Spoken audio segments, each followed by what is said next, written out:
할렐루야. 말씀을 함께 보겠습니다. 사무엘상 19장 19절부터 21절.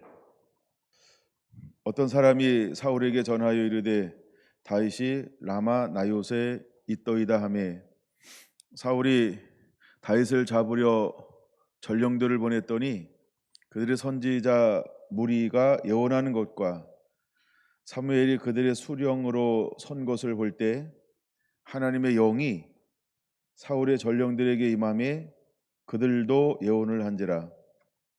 어떤 사람이 그것을 사울에게 알림해 사울이 다른 전령들을 보냈더니 그들도 예언을 했으므로 사울이 세 번째 다시 전령들을 보냈더니 그들도 예언을 한지라. 아멘. 목마른 자들아 17번째입니다. 오늘은 소제목은 라마 나요의 목마름, 라마 나요의 목마름, 이런 제목으로 함께 은혜를 나누고자 합니다. 라마는 사무엘이 태어난 곳입니다.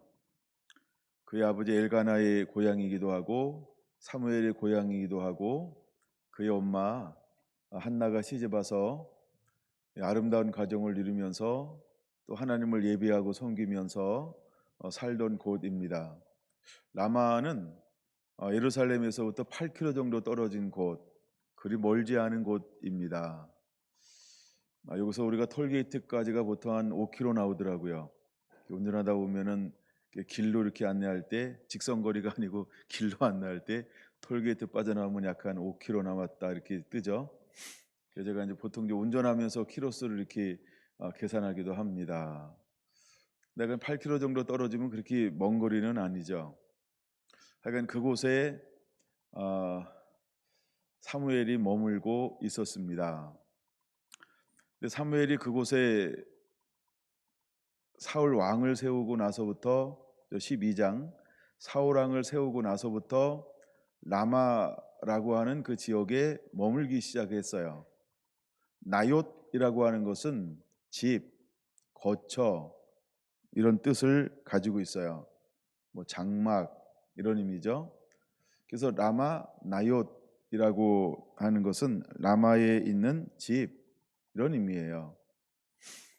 근데 그 라마라고 하는 지역이 사무엘이 머물므로 인하여서 그 가운데 어떤 은혜가 임하기 시작했냐. 참 특별한 도시가 되었고 탁월한 그런 도시가 되었다는 거예요.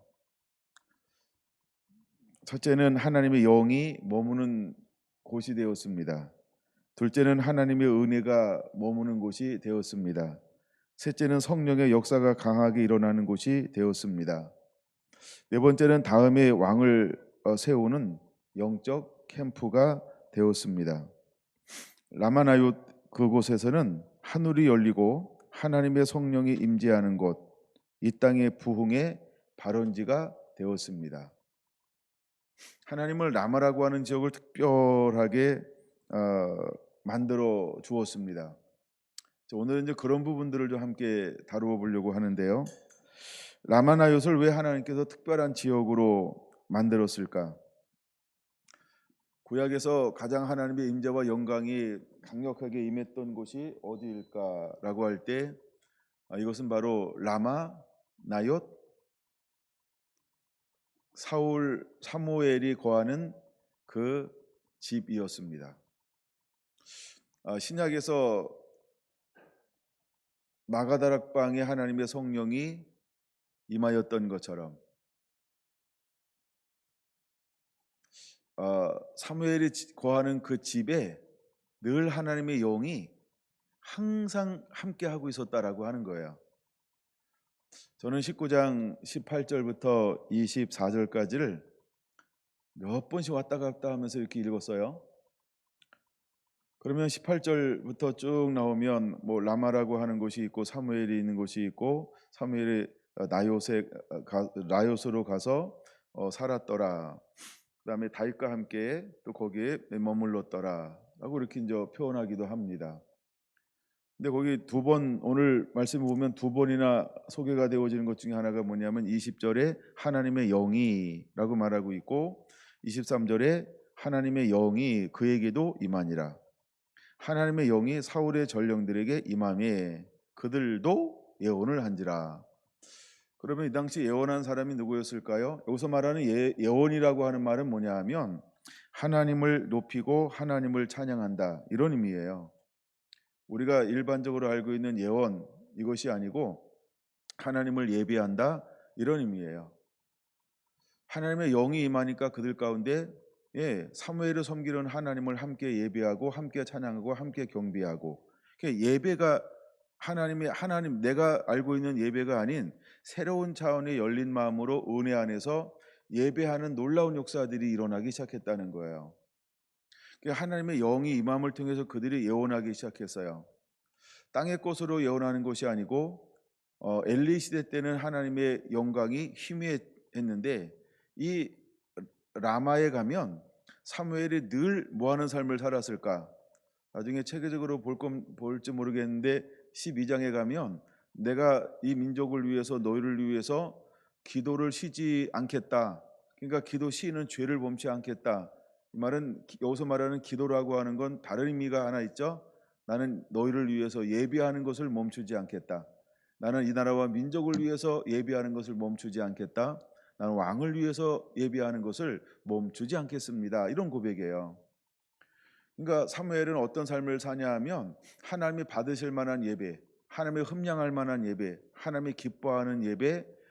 그래서 하나님이 너무너무 기뻐서 하나님이 그 가운데 어떻게 하셨어요? 네, 그 가운데 임재하셨다라고 하는 거예요. 근데 우리가 하나 기억해야 할 것이 있어요. 지금 이스라엘적으로 보면은 무엇이 떠난 시대에 살고 있을까요?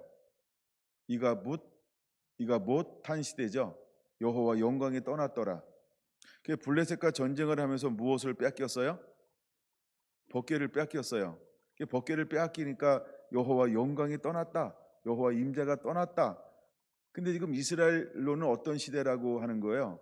여호와의 영광을 잃어버린 시대라는 거죠. 여호와 영광이 공적으로는 잃어버린 것처럼 보이는데, 근데 법궤는 뭐의 중심지예요? 예배 중심지. 언약궤는 뭐의 중심지라고요? 예배의 중심지요. 그러니까 늘 하나님이 어디에 임하셨어요? 법궤가 안치되어진 그곳에 임재하셨어요. 우리는 그것을 지성소라고 이야기합니다.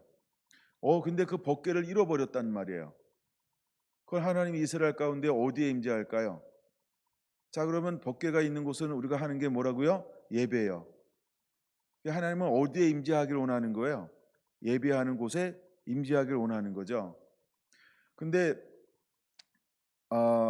사무엘이 예배하는 것을 나는 쉬지 않겠다. 그리고 실제로 그가 이제 고향으로 물러가고 사울 왕을 세우고 난 다음에 그는 고향에 가서 어떤 삶을 살기 시작할까요? 예배자의 삶, 매일매일 예배하는 삶, 일주일에 7번 예배하고요, 한 달에 31번 예배하고요. 매일매일 그는 예배하는 삶을 사는 거예요. 이걸 우리는 365일 예배한다고 말하죠.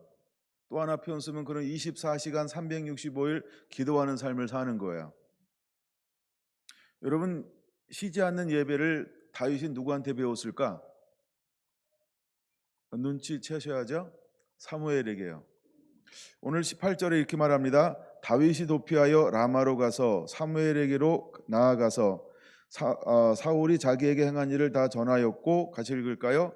다윗과 사무엘이 나요스로 가서 살았더라. 나요시 뭐라고요? 집이요, 장막이요, 거처요. 그러면 다윗이 사무엘에게 무엇을 보면서 자라났을까요? 예배요. 다윗이 사무엘에게 어떤 예배를 보고 자라났을까요? 쉬지 않는 예배요. 다윗이 사무엘에게 무엇을 보며 자라났을까요? 24시간 예배하는 거요. 그랬더니 그 라마라는 지역에 어떤 은혜가 임하는 걸 다윗이 어릴 때 보고 자라났을까요? 지금 어리다라고 하는 말은 지금 다윗이 사울 왕에게 쫓기고 있는 거예요. 쫓기고 있어요. 그래서 도피한 거란 말이에요. 근데 누구한테 도피했다고요? 사무엘이 머무는 곳에 도피했단 말이에요. 근데 도망 다니면서 사무엘이 머물고 있는 라마라는 지역에 딱 머물러서 함께 그 집에서, 여기서 분명히 뭐 했다 그랬어요? 1박 2일 머물렀다 가더라 나그네라 이렇게 말하지 않고 뭐라고요? 살았더라. 그럼 산 거예요. 그렇죠? 그러면 삶을 살면서 몇 년 살았는지는 기록이 없지만, 자, 살면서 그는 무엇을 봤을까요? 어떤 특별한 경험을 했을까요? 그러면 다윗은 그 왕이 되자마자 제일 먼저 하는 게 뭐라 그랬어요?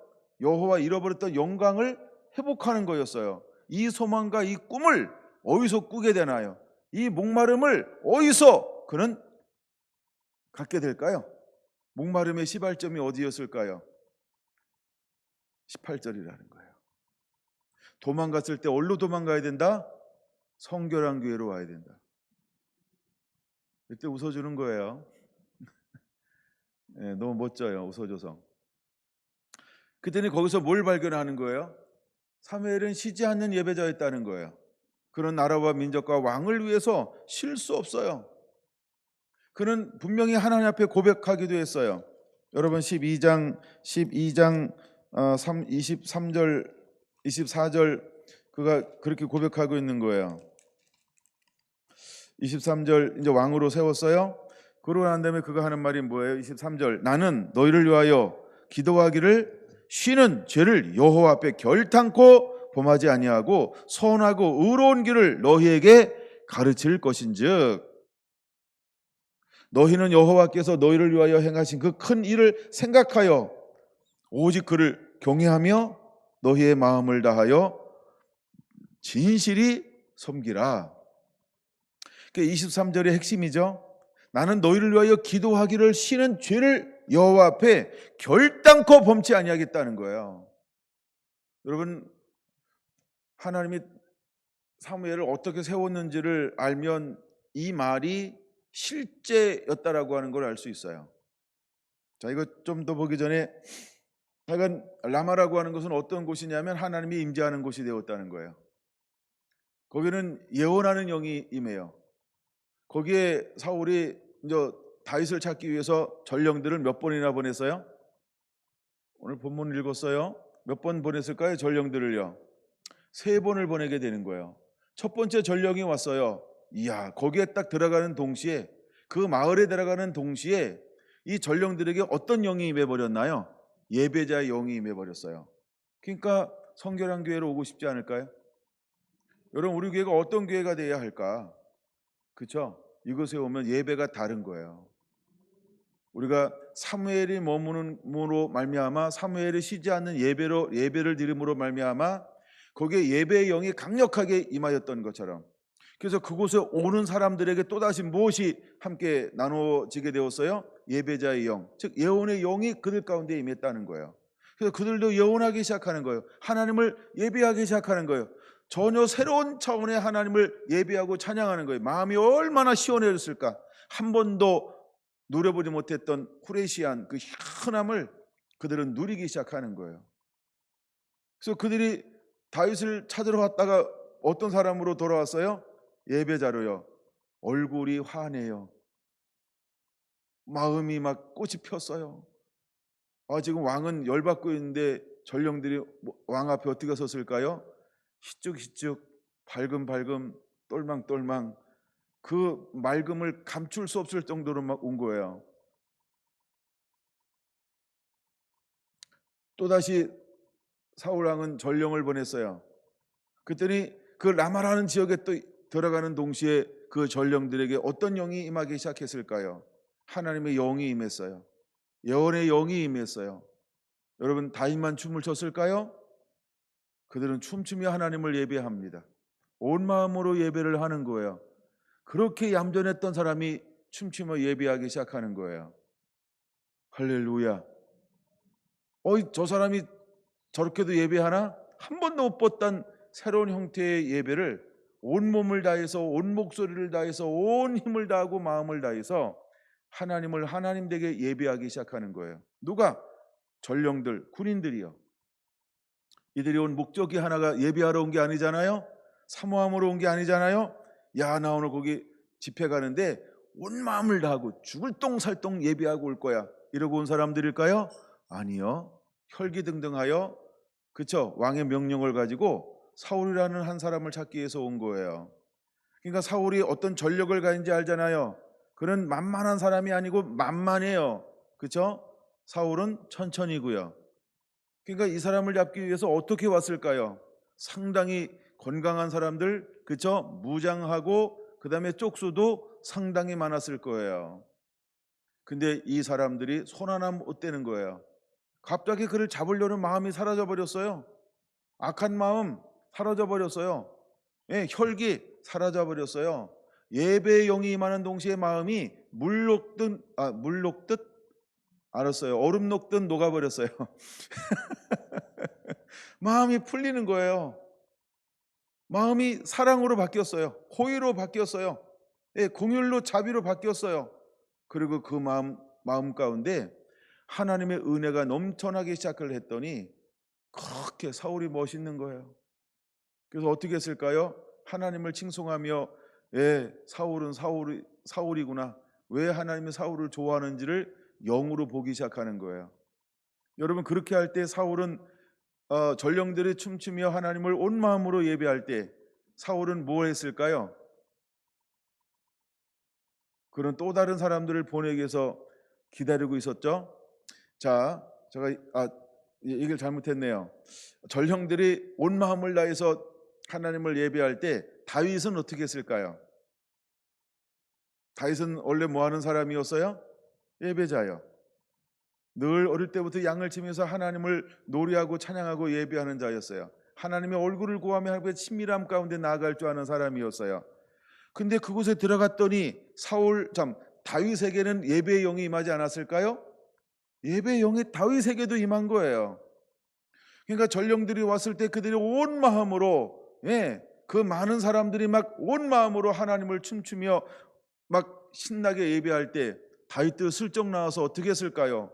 그들 속에 하나가 되어서 함께 춤추며 한 마음으로 기뻐하면서 서로 막 박수를 치면서 손을 부닥치며 엉덩이를 막 부닥치면서 춤추며 하나님을 예배하지 않았을까요? 놀라운 역사가 라마라는 지역에서 일어나기 시작한 거예요. 그들이 또 사울왕에게 돌아갔어요. 어떤 모습으로 돌아갔을까요? 똑같이 쨍하고 해뜰 날 도대체 숨길 수 없는 거예요. 그 평안함을, 그 하나님의 임재와 영광을 잃어버릴 수 없는 그것을 그대로 간직하고 왕 앞에 나아간 거예요. 그러나 왕은 포기하지 않아요. 세 번째 또다시 전령들을 보냈습니다. 세 번째 전령을 보냈을 때 이번에는 한 번 실패하고 두 번 실패했어요.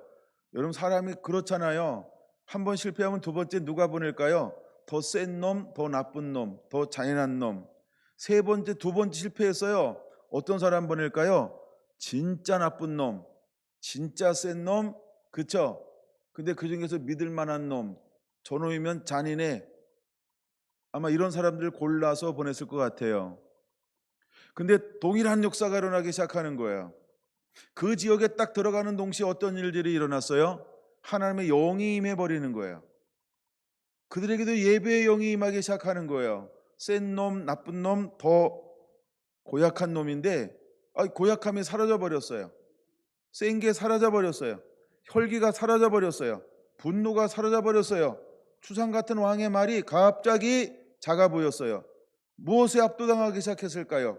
하나님의 임재예요. 하나님의 영광이에요. 하나님의 그들의 눈을 열어주었어요. 하나님이 그들에게 마음을 열어주었어요. 그리고 하나님의 은혜가 그 마음 가운데 정말 그냥 강물처럼 흐르기 시작하는 거예요. 새 봄날처럼 따스하게 흐르기 시작을 하는 거예요. 여러분 무장해자가 되었어요. 하나님을 찬양하는데 한 번도 경험하지 못했던 형태와 방식으로 그리고 마음으로 하나님을 찬양하기 시작하는 거예요. 얼마나 소리를 질며 찬양했을까. 여러분도 근육이 굉장히 근육질이잖아요. 그 지칠 줄 모르면서 온 몸을 흔들면서 하나님을 얼마나 찬양했을까. 그런 예배 보고 싶지 않아요? 1시간을 띄워도 2시간을 띄워도 3시간을 띄워도 좀 더 쓸게요. 4시간을 띄워도 오전 내내 쉬지 않는 예배를 드려도 지치지 않는 체력, 이야, 그러고 싶죠? 우리도 라마로 한번 가볼까요? 웃는 거 보니까 가고 싶긴 한가 봐요. 감사합니다. 우리 함께하는 사랑하는 성교랑 성도님들 다 라마로 가고 싶죠? 그 집에서도 아멘 하시고 그러셔야 돼요. 이 말씀을 준비하면서 이 짧은 장면 속에 얼마나 많은 기가 막힌 것들이 있었을까? 그러니까 예배의 영이 임하는 거예요. 그리고 정말 그 혈기등등한 그 군대가 무장해자가 되어서 하나가 되어서 거기서 온 몸으로 온 마음으로 하나님을 예배하고 하나님만 섬기게 되었다.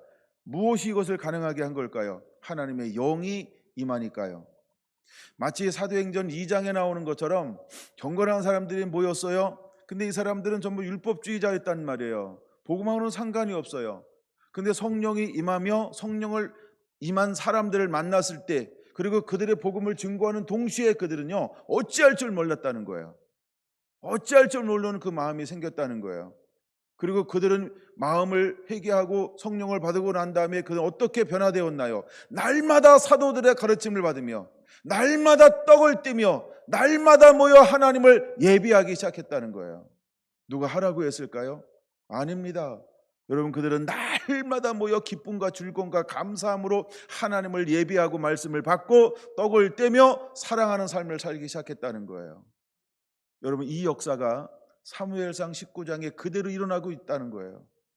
이것이 바로 라마라는 놀라운 예배의 장소, 하나님의 임재의 장소라는 거예요. 여러분, 우리는 밖에만 바라볼지 몰라요. 어쩌면 우리가 큰 교회 아니면 어떤 멋있는 찬양단이 있고 뭔가 있는 그런 데만 바라볼지 몰라요. 자, 하여간 이제 여호와 영광이 떠나 버렸어요.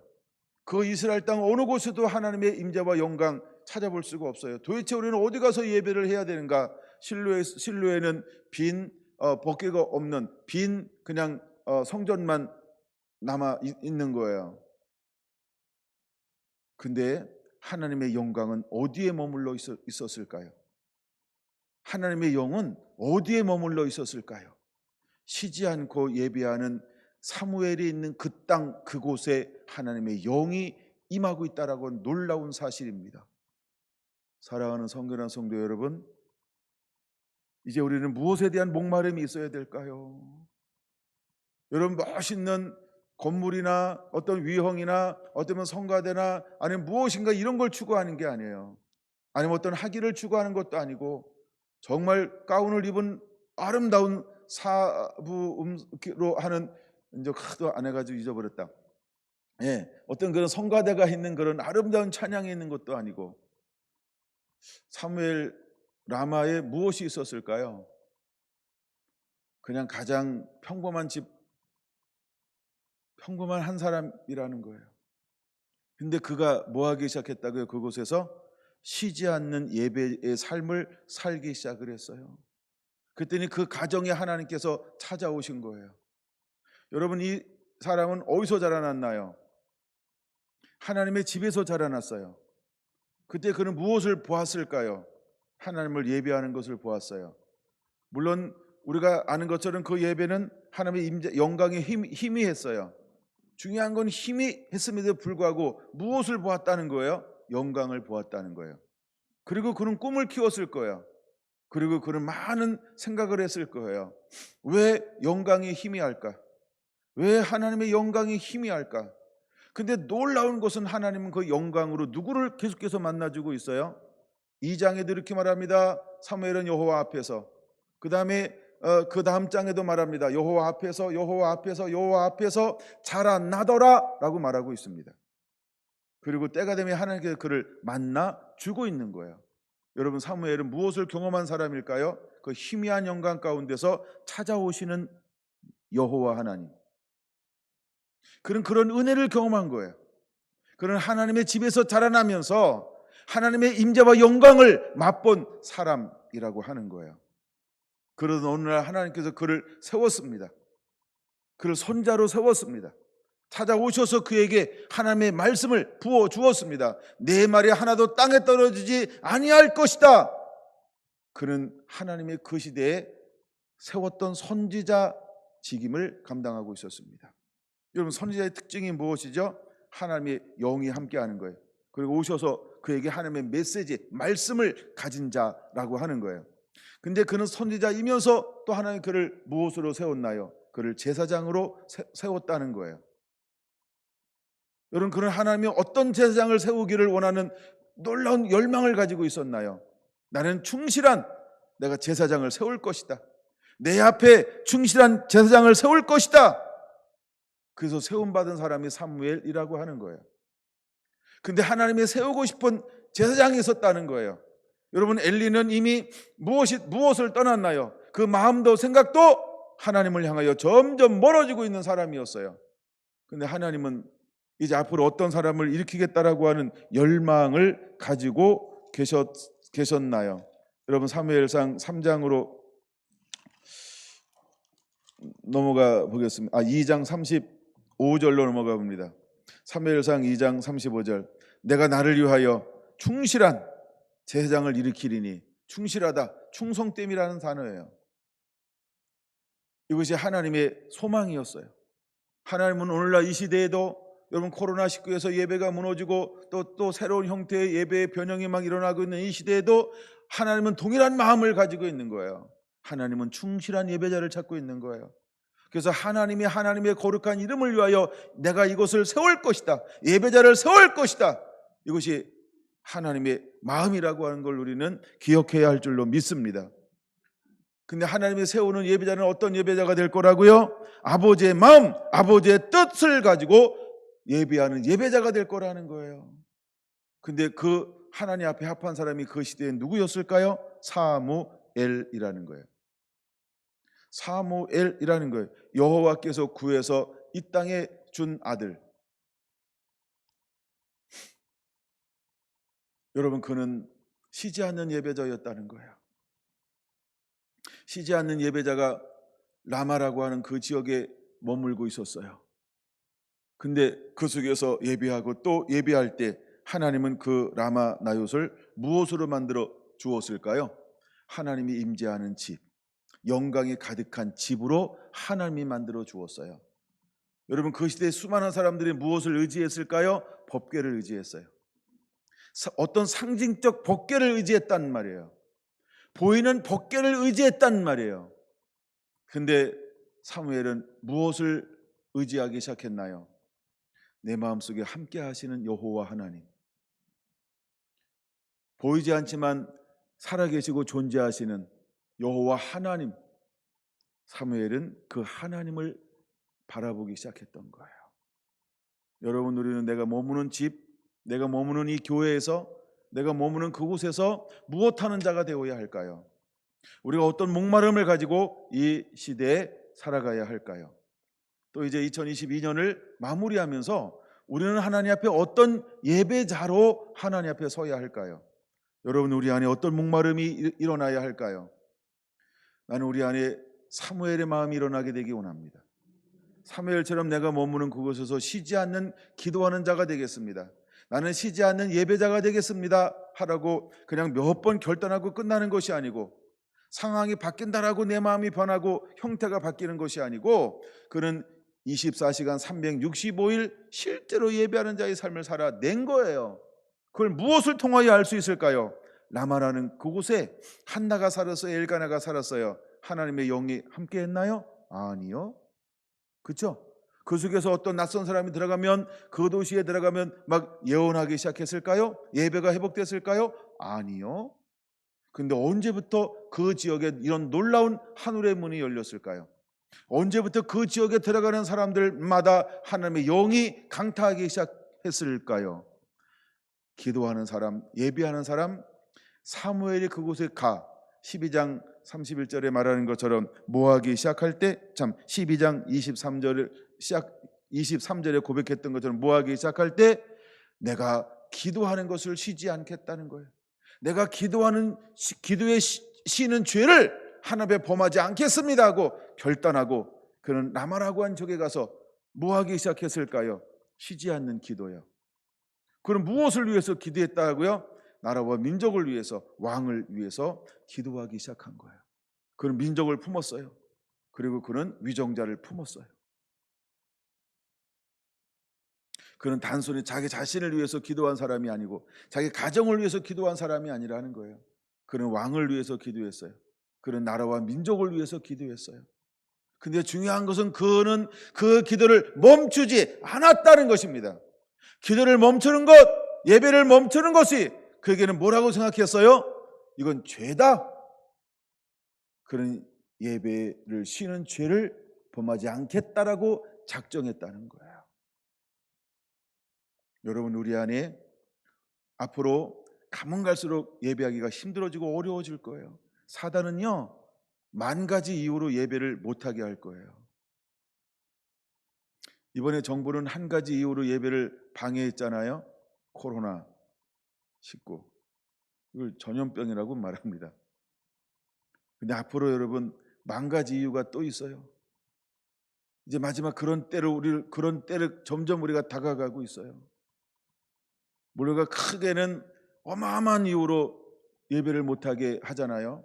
뭐 직장 생활하면 주일날 당신 근무해요, 당직 쓰세요, 아니면 출근하세요, 아니면 3교대 해요, 당신 오늘 일해야 됩니다. 이래서 예배를 못 드리게 하고, 하여간 뭐 말할 수 없는 이유들로 인해서 우리가 사단은 예배를 점점 못하게 하고 있습니다. 여러분, 이럴 때 우리는 어떤 예배자가 되어야 할까요? 왜 사무엘인지 알아야 됩니다. 왜 하나님의 사무엘을 쓰는지 알아야 합니다. 왜 라마 나요세 하나님의 임재가 있고 영광이 있는지 알아야 합니다. 왜 그곳에 가면 그곳에서만 받을 수 있는 은혜가 임하는지를 알아야 합니다. 하나님이 어떤 사람들을 원하시는지를 하나님은 사무엘을 통하여 우리에게 보여주고자 하는 것입니다. 여러분, 우리는 알아야 합니다. 마지막 때의 특징 중에 하나가 뭐냐면 모이는 것을 사단이 어떻게든지 모이지 못하게 할 겁니다. 그러나 어떤 기회를 점점 못 모이게 만들까요? 하나님의 임재가 있어요. 영광이 있어요. 말씀이 살아있어요. 거룩함이 있어요. 마귀가 싫어하는 것들로 막 넘쳐나거나 아니면 마귀가 싫어하는 것을 몇 개를 가지고만 있어도 사단은 그 기회를 모이지 못하는 기회로, 자꾸 모이지 못하는 이유와 핑계, 수많은 것들을 들이대서 우리 삶 가운데 공격하여 다가올 거예요. 여러분, 그럴 때 여러분은 어떻게 하시겠습니까? 어떻게 하시겠습니까? 그렇죠? 여러분, 우리가 왜 이런 목마름을 가지고 있어야 되는지를 깨닫게 되기를 바랍니다. 사무엘은요, 이 목마름이 있는 사람이었다는 거예요. 예배에 대한 목마름, 하나님 자신에 대한 목마름이요. 그는 이미 내가 쓰임 받았다, 이것으로 끝나지 않았다는 거예요. 자기가 선지자로 마지막 사사로 쓰임 받고 이제 백성들이 왕을 세워서 사사 시대 끝났다, 선지자 시대 끝났다, 제사장 시대 끝났다. 그럼 나는 이제 바톤을 넘겨 주었으니 나는 이제 가가지고 여가를 즐기는 노년의 삶을 살겠습니다, 이러고 있지 않았다는 거예요. 그는 여전히 포기하지 않은 것이 있어요. 그게 뭐라고요? 하나님을 예배하는 거예요. 그는 기도하는 것을 포기하지 않았다는 거예요. 하나님 앞에 교제하는 것을 포기하지 않았어요. 하나님의 얼굴을 구하는 것을 포기하지 않았어요. 왜 하나님은 첫 번째 왕을 세울 때 누구를 통하여 왕을 세웁니까? 사무엘을 통하여. 그리고 그 사무엘 왕이 몇 년 만에 실패합니까? 20년 만에 실패합니다. 그리고 그 다음에 왕을 세우는데 이미 은퇴했던 사무엘을 하나님이 들어 쓰는 이유가 어디 있을까요? 그 당시에 하나님의 영광의 통로였기 때문입니다. 그는 의인이었어요. 그는 예배자였어요. 그는 늘 하나님의 얼굴을 구하는 자였어요. 그는 아버지의 마음을 가지고 있는 자였어요. 그는 그 시대에 하나님을 경외하는 자였다라고 하는 겁니다. 그래서 하나님은 다른 사람들을 찾아가지 않고 사무엘을 찾아가서 내가 그를 버렸다, 그리고 너를 통하여 내가 새로운 왕을 세우기를 원한다. 하나님이 그를 통하여 또다시 기름 붓기를 원했다라고 하는 사실입니다. 그 이후에도 그는 어떤 삶을 살아가나요? 여전히 라마에서 하나님을 예배하는 삶을 살아가는 거예요. 하나님이 부르시는 그날까지. 여러분, 우리는 뭐에 대한 목마름을 가지고 있는 자여야 할까요? 사무엘처럼 예배하는 자가 되기를 예수님의 이름으로 축원을 드립니다. 그래서 여러분, 라마 나요스는요, 때로는 영혼의 피난처로 소문이 났어요. 왜? 그곳에 가면 많은 위로를 얻어요. 그리고 힘을 얻어요. 그리고 삶이 회복이 되어져요. 그래서 다윗도 사울 왕에게 쫓길 때 어디로 도망갔다고요? 18절 라마 나요스로 도망간 거예요. 두 번째, 라마 나요스는 최고의 그 당시 예배 처소였다는 걸 기억해야 합니다. 여러분, 우리는 어디로 도망가야 할까요? 우리는 도망가도 어디로 도망가야 할까요? 예배가 살아있는 곳이요. 예배하는 곳으로 도망가고 예배하는 곳에 머물러야 할 줄로 믿습니다. 여러분은 어디 가든지 예배를 사모하는 자가 되어야 합니다. 세 번째, 라마나요스는 어떤 곳일까요? 예언의 영이 임하는 곳이 라마나요스입니다. 예언의 영이 임하는 곳입니다. 하나님의 영이 임하는 곳이 바로 라마나요스입니다. 여러분은 어디를 더 사모하시겠습니까? 하나님의 임재가 있는 곳, 할렐루야, 하나님의 기뻐하는 예배가 있는 그곳을 사모하는 자가 되기를 예수님의 이름으로 축원을 드립니다. 네 번째, 라마나요스는 어떤 곳일까요? 라마나요스는 어떻게 그런 일이 가능하게 했을까라는 겁니다. 첫째, 거기는요 거룩한 하나님의 사람이 있었기 때문입니다. 두 번째, 거기에는 기도하는 사람이 있었기 때문입니다. 세 번째, 거기에는 하나님을 예배하는 사람이 있었기 때문입니다. 여러분, 그 사람이 누구일까요? 사무엘인 것입니다. 하나님은 여러분 한 분 한 분들이 그런 소망이 되길 원하고 있습니다. 왜 예수님께서 저 갈릴리를 가시다가 사마리아 성에 들렸을까? 목마름이 거기서부터 시작됐어요. 왜 하나님의 사마리아에 들어갔을까? 거기에 누가 있는 걸 보신 거예요? 목마른 자요. 목마른 자요. 물론 그 선도 주자는 한 여인이었습니다. 그러나 그 여인을 통하여서 그 동네 800여 명이 전부 예수님을 만나게 되었다는 것입니다. 예수님은 목마른 자를 향하여 나아가신다는 것입니다. 많은 사람들은 이야기합니다. 라마나요스에 누가 있었을까? 한나가 있었다. 라마나요스에 누가 살고 있었을까요? 엘가나라고 하는 경건한 사람이 있었다라고 이야기합니다. 여러분, 엘가나는 1장 3절에 말하고 있는 것처럼 여호와께서 임신하지 못하게 하심을 통하여서 무엇을 엘가나와 한나는 키우기 시작했을까요? 목마름을 키우기 시작하는 것입니다. 여호와께서 임신하지 못하게 하시더라 라고 두 번이나 걸쳐서 이야기하고 있다라고 하는 것입니다. 여러분, 출산하고 싶은데 출산할 수 없다. 근데 수많은 인간적 노력을 하고 또 엘가나가 한나를 사랑하는 것이 아니죠. 더 사랑하여 라고 8절에 분명히 말합니다. 내가 10 아들보다 낫지 아니하냐. 그러나 사람의 위로를 받음에도 불구하고 그는 그 마음을 채울 수가 없게 되었다는 것입니다. 근데 놀라운 것은 한나는요 더 이상 사람에게만 기대하는 것이 아니라는 거예요. 이제 그는 울고 금식하기 시작을 합니다. 그리고 그는 울며 금식하는 동시에 그 마음에 무엇을 느끼기 시작을 했을까요?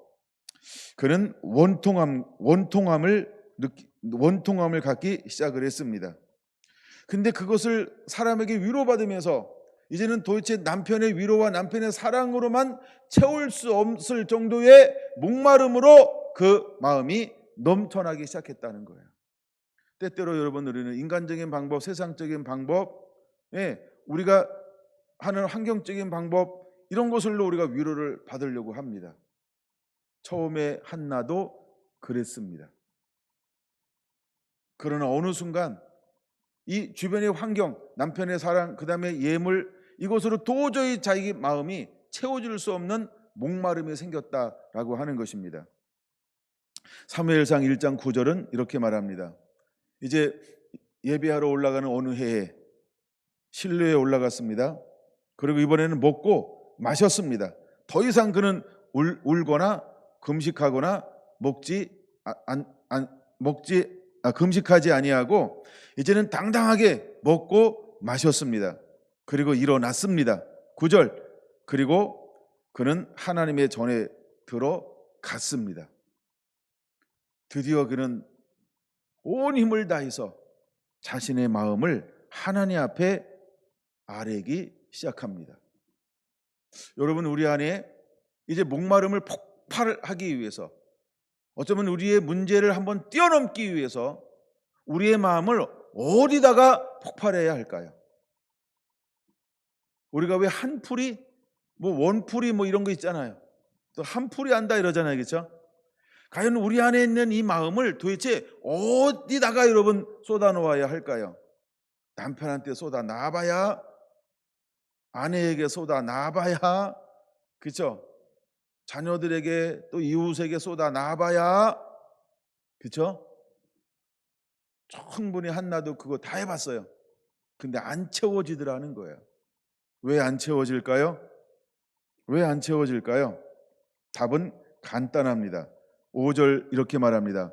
여호와께서 그에게 임신하지 못하게 하기 때문입니다. 6절 이렇게 말합니다. 여호와께서 그에게 임신하지 못하게 하시기 때문인 것입니다. 여호와께서 하지 못하게 하는 것을 사람에게 원풀이 한풀이 한다고 해결되겠습니까?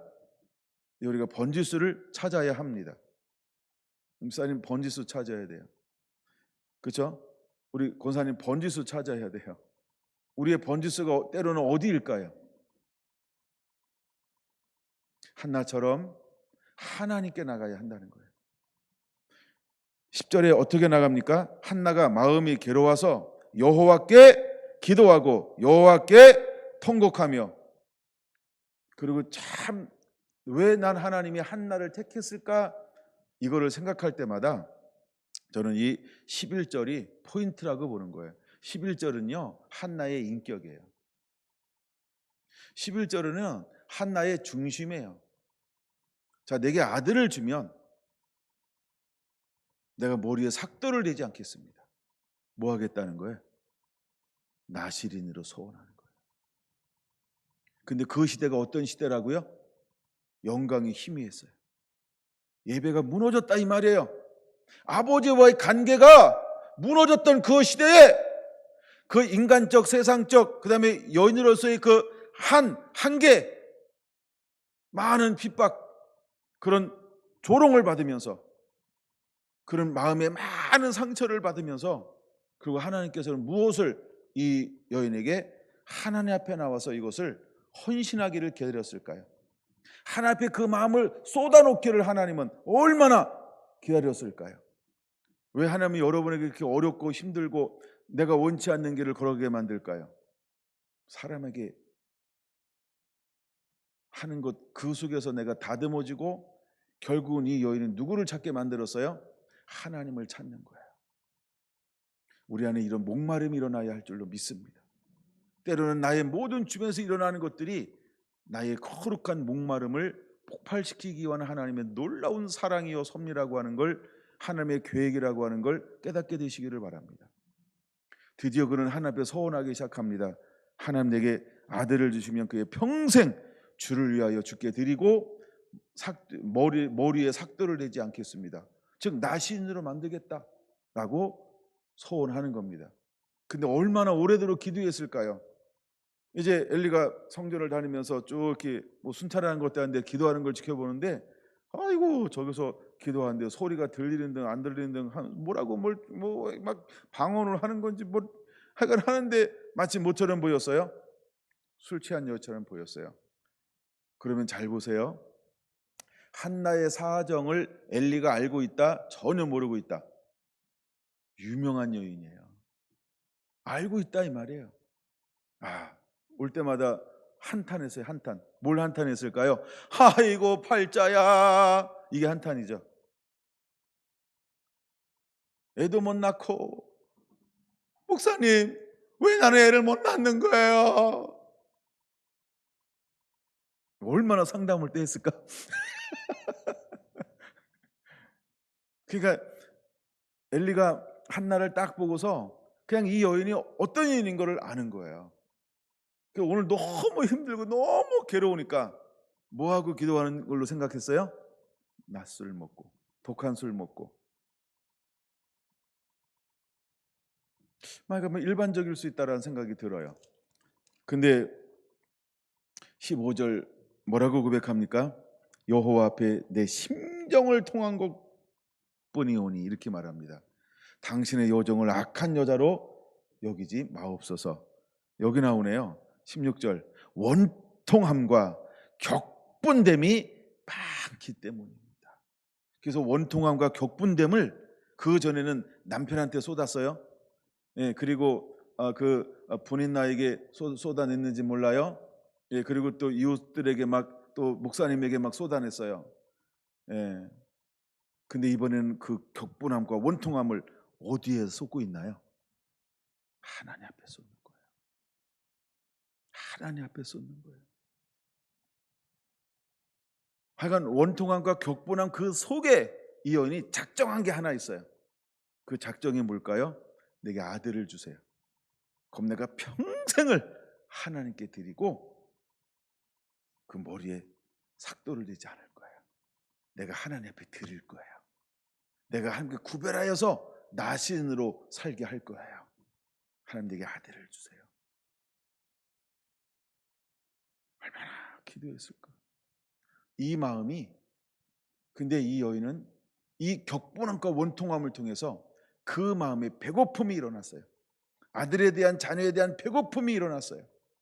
간절한 목마름이 일어났어요. 얼마나 오래도록 기도했을까. 이곳을 지나가던 엘리제 회장이 보고서 이 대화를 통해서, 여러분 17절의 선포는 놀라운 선포예요. 평안히 가라. 평안히 가라. 그리고 뭐라고 말합니까? 엘리가 기도하여 구한 것을 허락하시기를 원하노라 하면서 엘리가 이 한나의 기도를 하나님 앞에 뭐 하는 거예요? 올렸다는 거예요. 여러분, 때때로는 우리가 한나의 기도만으로 되는 것처럼 보이지만 때로는 누가 중재 역할을 해야 할까요? 그렇죠? 뭐가 필요하다고요? 중재자요. 이게 엘리의 역할이었어요. 이게 엘리의 역할이었다는 거예요. 여러분 17절 같이 한번 읽어보겠습니다. 시작. 엘리가 대답하여 이르되 평안히 가라. 이스라엘 하나님이 내가 기도하여 구한 것을 허락하시기를 원하노라 하니. 때로는 이 엘리의 선포가 굉장히 중요할 수 있어요. 자, 이제 내려갔어요. 19절입니다. 그의 아내와 동침하며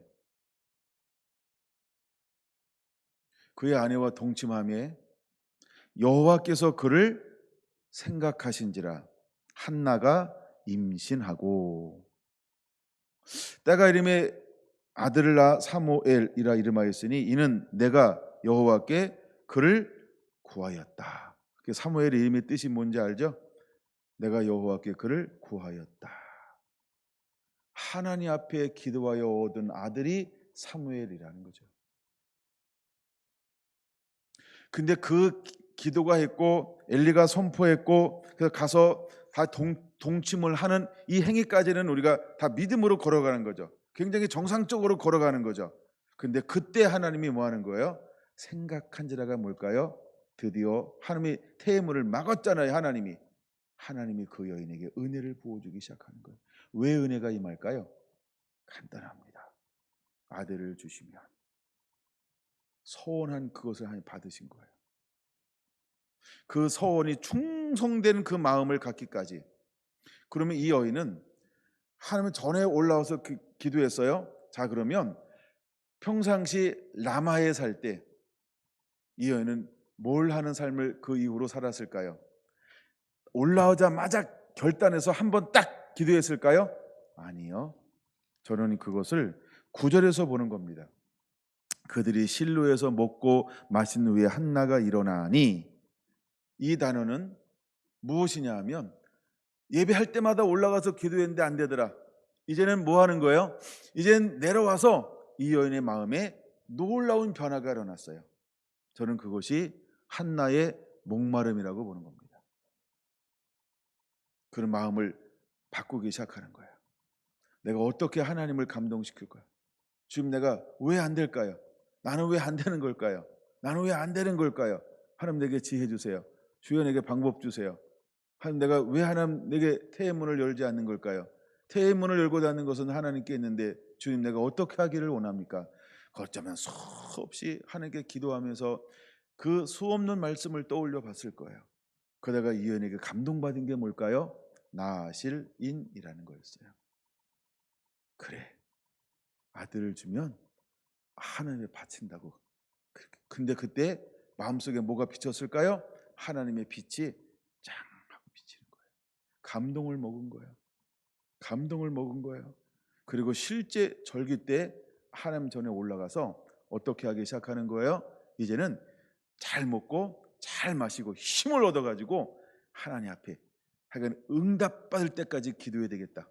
하나님께서 응답할 때까지 기도해야 되겠다. 울고 안 먹으면 힘 딸리잖아요. 그래가지고 잘 먹고 잘 마시고 난 다음에 힘을 가지고 하나님 앞에 씨름해야지. 그래서 하나님이 응답할 때까지 씨름하기 위해서 작정하고 올라간 걸 볼 수 있어요. 여러분, 한나는 그 목마름이 있었던 거예요. 이제 우리가 하나님 앞에 어떤 자세로 나아가는 자가 되어야 할 것인가? 여러분 안에 사람과 씨름하지 말고요, 하나님과 씨름하는 자가 되기를 예수님의 이름으로 축원합니다. 할렐루야.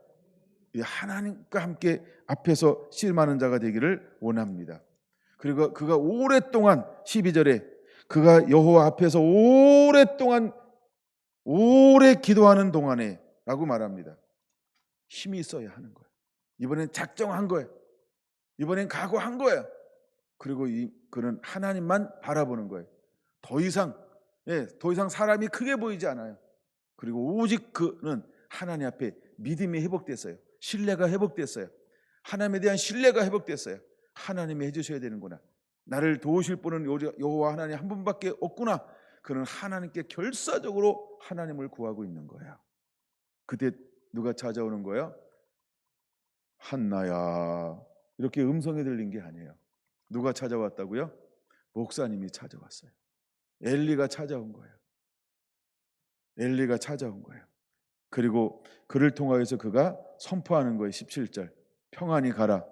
이스라엘 하나님이 내가 기도하여 구한 것을 허락하시기를 원하노라. 그리고 돌아갔어요. 그리고 동침했어요.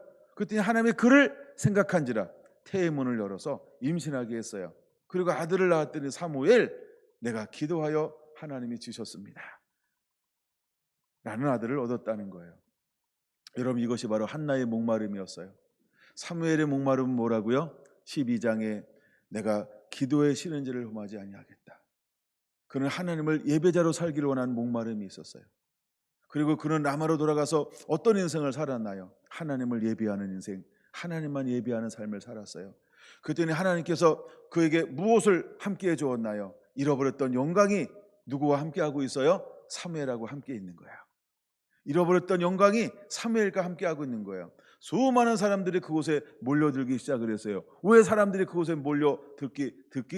들기 시작했을까요? 그곳에 가면 무엇이 있나요? 하나님의 영이 있어요. 평안이 있어요. 삶이 회복돼요. 할렐루야. 은혜가 임해요. 문제가 해결되는 거예요. 놀라운 그들 가운데 평강이 임하고 막 기적이 임하는 거예요. 그래서 수많은 사람들이 그에게 와서 뭐 하기 시작했을까요? 배우기 시작하는 거예요.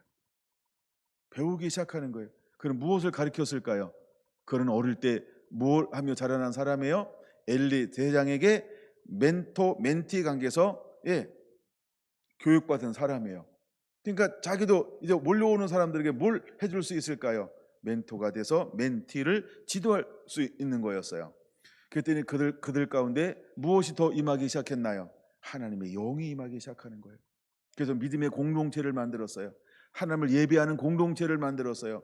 그때는 어떤 지역보다 그 지역에 들어가면 무엇이 강력한 현상이 일어났나요? 하나님의 임재요, 하나님의 영광이요. 그리고 어디서도 맛볼 수 없는 그곳에서만 가면 드릴 수 있는 예배가 있어요. 할렐루야. 여러분, 우리가 어디에 초점을 맞춰야 할까요? 이제 내가 머무는 곳에서 여러분, 우리는 무엇을 하는 자가 되어야 할까요? 사무엘처럼 하나님을 예배하는 자, 그 예배에 대한 목마름을 가지고 나아가게 되길 바랍니다. 여러분, 우리는 그런 예배자가 되어야 합니다. 이제 어느 순간이 오면 공동체 예배가 불가능하게 될 거예요. 그럼 우리가 있는 그 속에서 사무엘처럼 나는 뭘 하는 자가 되어야 할까요? 내가 예배에 쉬는 것을 범치 아니하겠다. 나는 이 나라와 민족을 위해서, 나는 왕을 위해서 나는 예배하는 자가 되겠습니다. 하나님 앞에 당신을 올려드리겠습니다. 늘 이 나라 민족을 하나님께 올려드리겠습니다. 하나님이 그 마음을 얼마나 기뻐하셨을까. 그리고 그를 기름 부음 받은 자 앞에서 영구하게 하리라. 2장 35절 하나님이 그에게 선포하고 있다는 것입니다. 여러분, 그 두 목마름을 여러분 안에 일어나게 되기를 예수님의 이름으로 축원을 드립니다. 성경 하나 찾아보고 말씀을 마칠까요? 시편 107편 9절입니다. 자, 우리 같이 읽습니다. 그가 사모하는 영혼에게 만족을 주시며 줄인 영혼에게 좋은 곳으로 채워 주심이로다. 여러분, 이 은혜가 그대로 임하게 되기를 원합니다. 그가 사모하는 영혼에게 만족함을 준다는 거예요. 그 다음에 줄인 영혼에게 좋은 곳으로 채워 주신다는 거예요. 여러분, 이 은혜가 있게 되길 원합니다. 왜 우리가 목말라야 하는가? 하나님은 사무엘이 목말라는 그 심령 앞에 여호와의 영광을 회복시켜 주었어요. 하나님은 한나라는 한 여인의 목마름을 채워서 거룩한 세대를 그 땅 가운데 심게 만들었어요. 여러분, 시편 그가 사모하는 영혼에게 만족을 주신다고 했어요. 왜 여러분에게 불만족이 있을까요? 두 번째입니다. 좋은 곳으로 채워 주신다고 약속하고 있다는 것입니다. 여러분에게 은혜가 임하게 되기를 예수님의 이름으로 축원합니다.